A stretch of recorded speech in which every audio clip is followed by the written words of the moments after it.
So snacks అనేది మనకి చాలా ఇంపార్టెంట్. డయాబెటీస్లో ఎక్కువ గ్యాప్ ఇచ్చేస్తే ఏంటంటే మనకి షుగర్స్ కూడా లో అయ్యే ఛాన్సెస్ ఉంటాయి.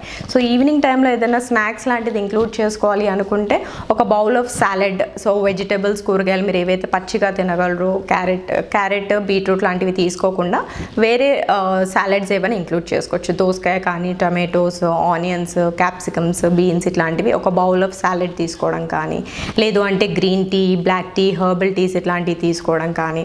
అండ్ కొందరికి ఏంటంటే స్వీట్స్ తినాలని అనిపిస్తుంటుంది. సో ఇట్లా స్వీట్ క్రేవింగ్స్ ఉన్నప్పుడు ఏంటంటే ఒకటో రెండో యాపిల్ పీసెస్ అట్లా తీసుకుంటే ఏంటంటే మనకి ఈ స్వీట్ క్రేవింగ్ అనేది ప్రివెంట్ చేసుకోవచ్చు.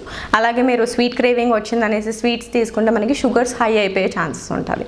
సో ఈ డయాబెటీస్ ఉన్న వాళ్ళు ఫుడ్లో ఎంత కేర్ తీసుకుంటే అంత మంచిది.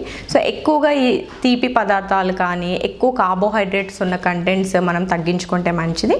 అలాగే ముందుగా చెప్పినట్టు ఫైబర్ కంటెంట్ అనేది ఎక్కువ తీసుకోవడం మంచిది. సో మనకి ఎక్కువ ఫైబర్ ఉందంటే దానివల్ల షుగర్స్ అనేది మనకి ర్యాపిడ్గా రేజ్ అవ్వకుండా చూసుకోవచ్చు. సో మంచి వెజిటబుల్స్ తీసుకోండి, గుడ్ అమౌంట్ ఆఫ్ వెజిటబుల్స్, హైడ్రేటెడ్గా ఉండండి. అండ్ ఈట్ ఆన్ టైంకి కూడా కొందరు తీసుకోరు ఆహారం. సో ఆహారం టైంకి ఫుడ్ అనేది తీసుకుంటే ఏంటంటే షుగర్స్ కూడా ఫ్లక్చువేషన్స్ అవ్వకుండా చూసుకోవచ్చు.